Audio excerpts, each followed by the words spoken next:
Move to the question and answer, and we're thankful that although Mr. Rodriguez Lobaina was unable to be with us here for being banned by the Cuban government, he was able to send that powerful message. Call on Mr. Ruslan Asadov. If you can just raise your hand so we see where you are in the room. From the All Youth Movement from Azerbaijan.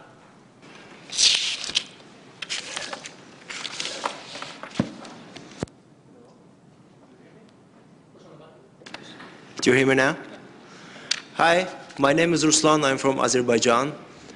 Thank you so much for this fascinating speeches. I think your personalities are more fascinating than your speeches. So thank you again. And what is great that you all have in common, you believe in your cause. You believe in what you're doing, and this is really great listening to you guys. My question is about the grassroots youth movements, youth activities in Cuba. Do you have any active new generation activities in Cuba which promote democracy, human rights, and which use new social media, new tools that internet is providing right now? Thank you.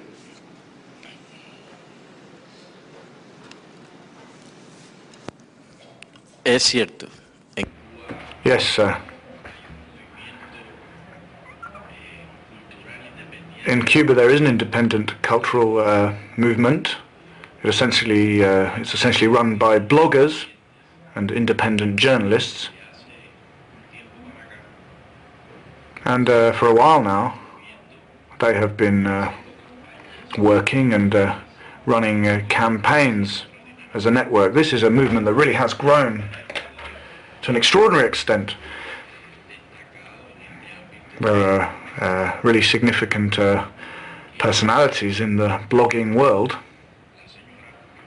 For example, Ms. Gianni Sanchez, I'm sure you've heard of her. I'm sure you've heard of Claudia Cadelo as well. And various other bloggers.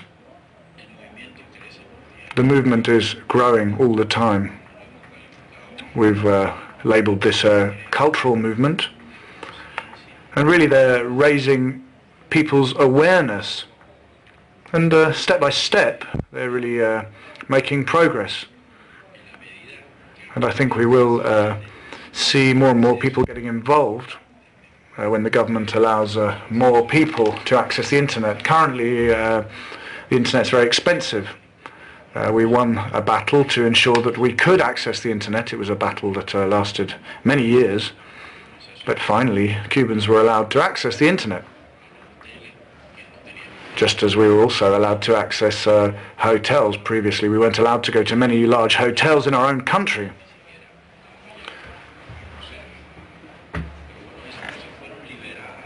But these things were freed up a couple of years ago, and I think Cubans now are taking advantage of this right. However, this isn't enough. These are cosmetic measures that Raúl Castro's government have undertaken because they have no other way of maintaining their grip on power. The opposition movement in the island is growing and becoming more structured every day. There are youth movements. You saw Nestor Rodriguez Lobaina speaking just now. He's a leader of a youth movement. He's not so young now, but he started his activities when he was just 18. He's now been imprisoned more than 4 times during the years in which he's spent in Cuba. He hasn't been outside Cuba, in fact. Other young people have also become involved in this movement for democracy. There are other young persons movements which are parts of the political parties that exist in Cuba. For example, the Young Liberals, the Young Social Democrats. So civil society, an independent civil society, is progressively being built up.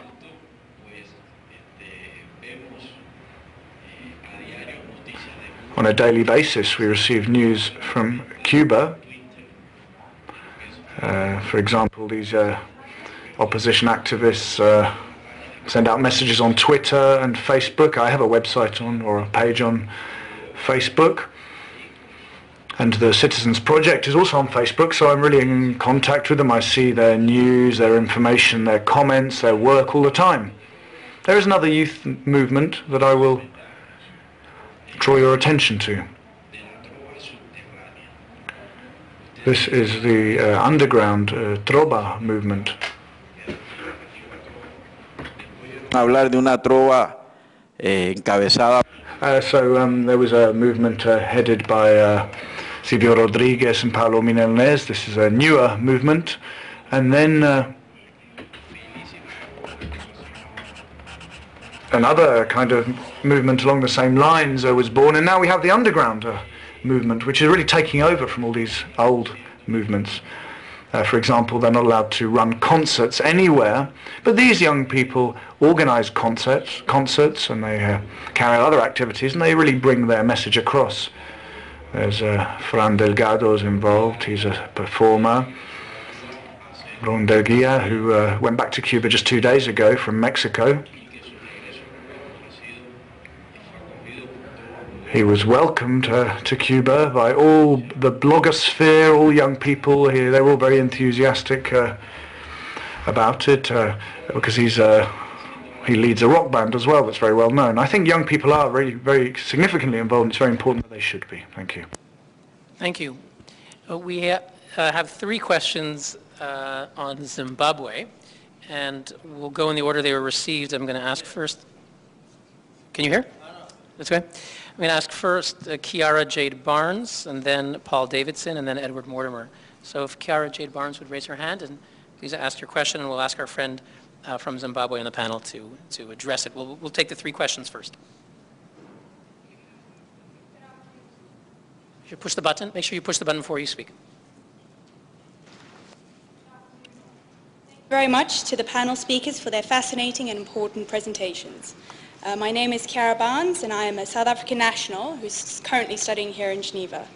My question is, recently South African President Jacob Zuma has urged for the removal of economic sanctions against Zimbabwe. What effect do you think this will have, especially on international pressure for a more transparent Zimbabwe? Thank you. Thank you. Paul Davidson, we'll now go to you. Thank you. Thank you very much. The unity government in Zimbabwe is by many seen as a forced marriage, with senior MDC officials stating that the MDC exercises basically no control within the coalition. At the same time, the international donor community is very eager to engage. How do we avoid donor bucks going to Mugabe and Zimbabwe in this regard? Thank you. Okay, thank you. And the final question on Zimbabwe will be for Edward Mortimer. Thank you very much. My question is also about the MDC. 2 years ago, I remember at a meeting like this in Prague, a lady from the MDC telling a very similar story to what we've been hearing from Dewa Mavhinga. And now I just, while you're speaking, receive an email from her. She is the ambassador of Zimbabwe in Senegal, and she says how pleased she is to be there and promoting Zimbabwean products.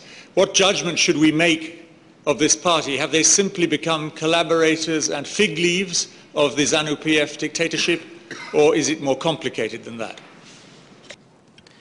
Thank you. And I think we can turn to our panelist, Mr. Dewa Mavhinga, to respond. Okay, thank you. On the first question, I would just want to clarify first that there are no economic sanctions on Zimbabwe.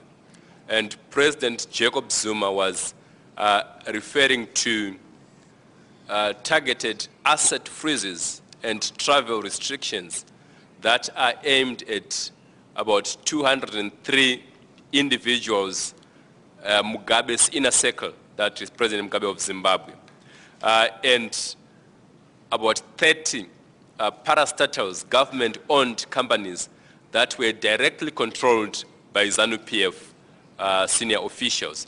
So this is the package that is there.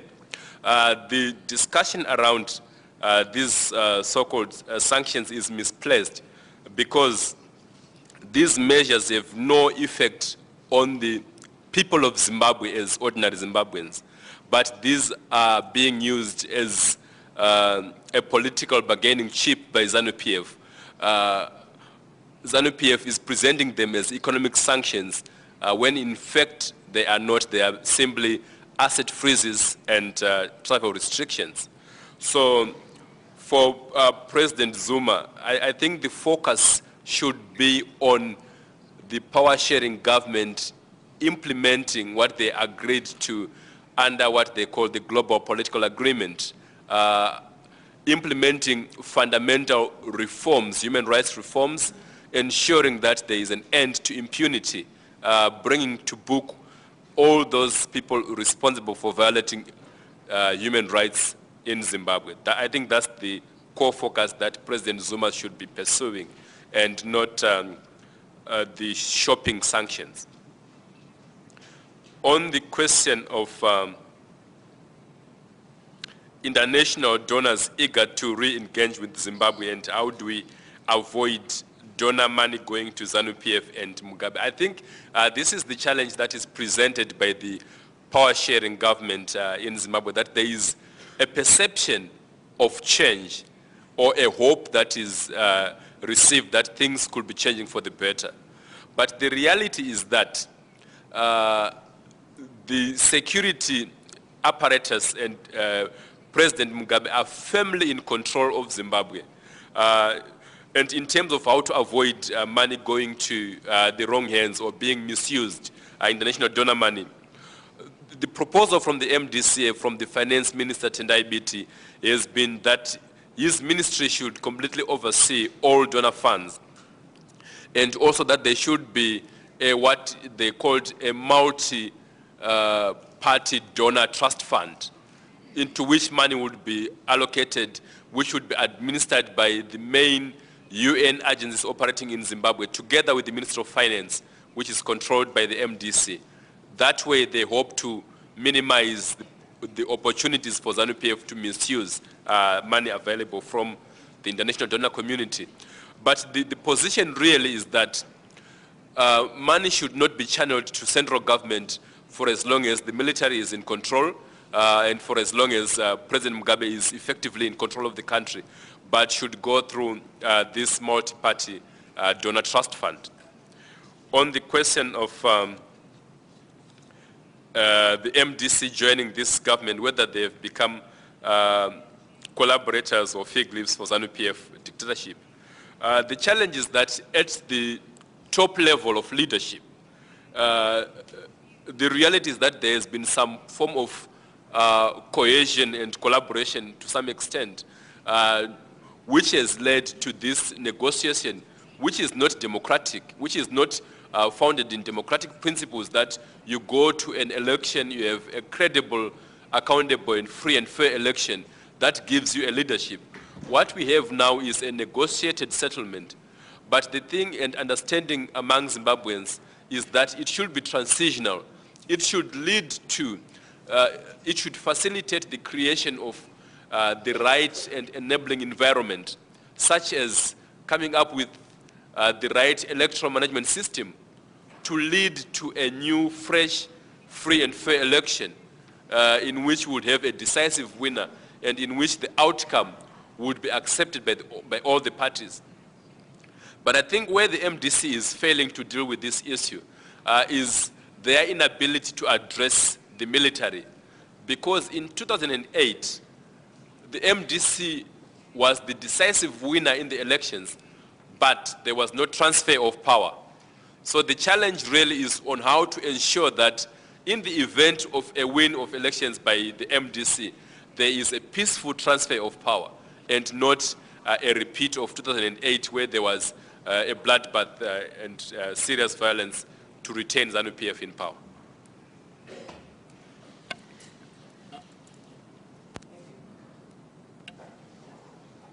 Our next question is Martha Chertkow here. If you raise your hand and go ahead. And this question is for all the panelists. And the next question afterwards, we'll call on Gina Rhee for our North Korean human rights defender. This question is for, I think, all the panelists. Go ahead.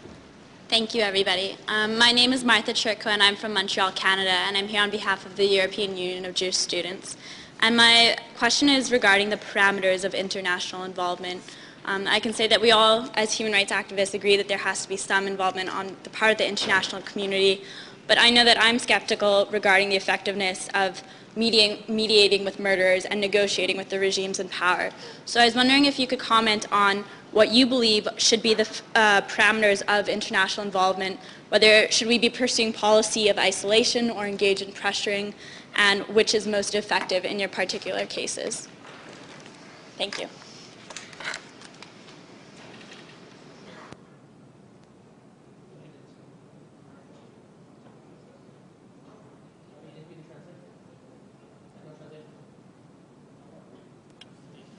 Is the translation working? Yeah, Matteo, why don't you take it? Thank you. We are in Geneva, and Geneva is one of the seats of the United Nations. And this organization was founded on some universal values that have been transformed over the time in international law, which is something that nation states have agreed for being part of the United Nations to abide. So I know that in politics there is a discussion about isolation, negotiations, which is all part of the political affairs, which is good and needs to be pursued. But we have to start from these fundamental principles that every nation, to be accepted inside the international organization, have to respect it. There are rules that needs to be respected. And if we lose that, if our countries also lose that conviction that we need to ask the respect of these norms because nation states have agreed to respect them, that means that even in our own country, we are diminishing the values of democracy, of free speech, and freedom. So I think what should give us also more strength in trying to help these people is that it's the same struggle that we have to conduct, both in our own countries where we have freedom of speech and in theirs, because there is a strict connection, because when these values get diminished in their value, everybody is at risk. Nobody is really safe. So I think to start also discussing about isolation and negotiations, you have to have in mind that politicians should keep the respect of these rules as a basic fundamental premise. Then you can compromise. You can see where the direction is. You can give incentives. You can make sanctions when the behavior is not right. But I think on the basis of these principles is the only guide that can lead us in a better place than we are today in international relations. Thank you, Matteo. Our next question is for, I think this will be our last question because of time, is Gina Rhee here? Okay, and before I ask the question, I hope the interpreters are translating into the language so our panel can answer. Please, you have the floor. Hello, my name is Gina Rhee. I am a Korean-American student at Cornell University, and I've been interested in North Korean human rights issues ever since I was little, and I just wanted to ask some insight from Mr. Donghyuk Shin. Young Korean-American students like myself and other students are gaining more interest in human rights issues in North Korea, and thanks to speakers like yourself and other organizations like Link and such. And after being educated on this issue, they're gaining more interest in helping out and to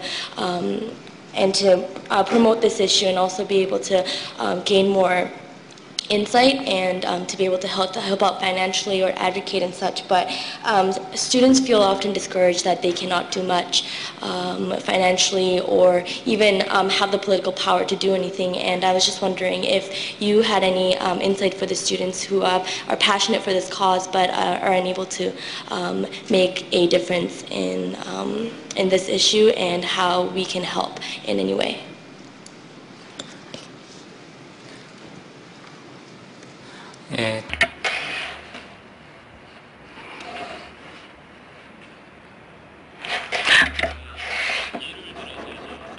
Okay, so I will talk to you. I'm taking an example.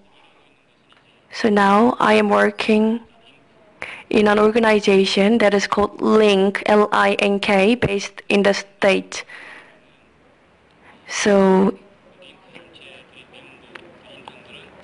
members and interns of this organization are composed of principally Korean Americans. So this has been established by these Korean Americans.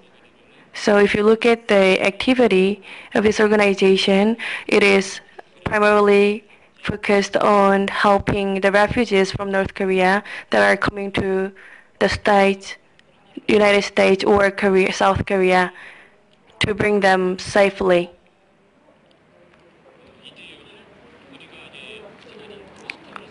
So now I am also engaged as one of the staff of LINK.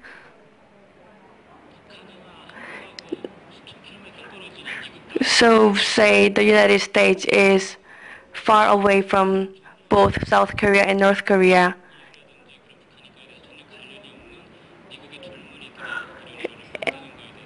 And I have been really impressed by Korean Americans and Americans who have interest in such issues far away from the state, despite the lack of information. And even though my life in North Korea has been so miserable, you know,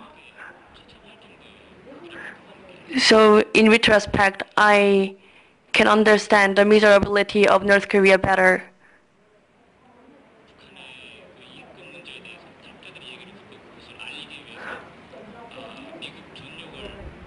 So these activists of the organization are engaged very actively to promote the issues. But also the reality of these activists working for the organization is miserable because they have to use their cars and go all over the land of the state to ask for help and support.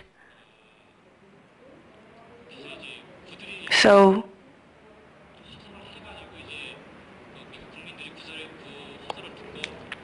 if American citizens hear about this kind of campaign and donate $1 or $10, even though it is not so much money, this donation coming from individuals can make $1,000 and $2,000. But in reality, the amount of money that we need for saving one refugee from China, coming from China,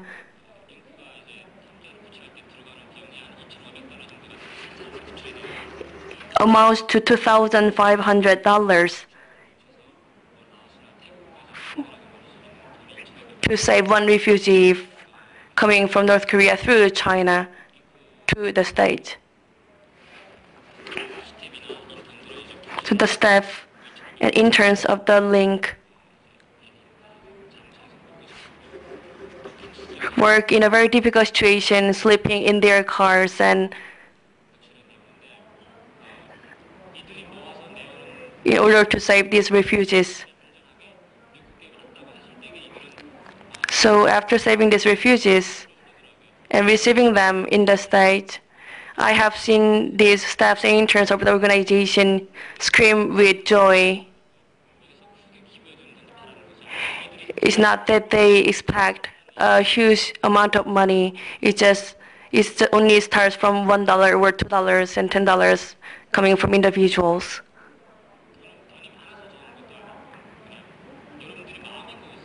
So I think what is really important is not the money itself, but it is your heart.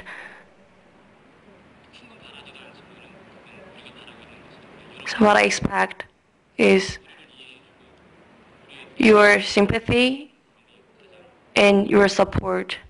I think this is what is the most important thing. Thank you. Thank you very much.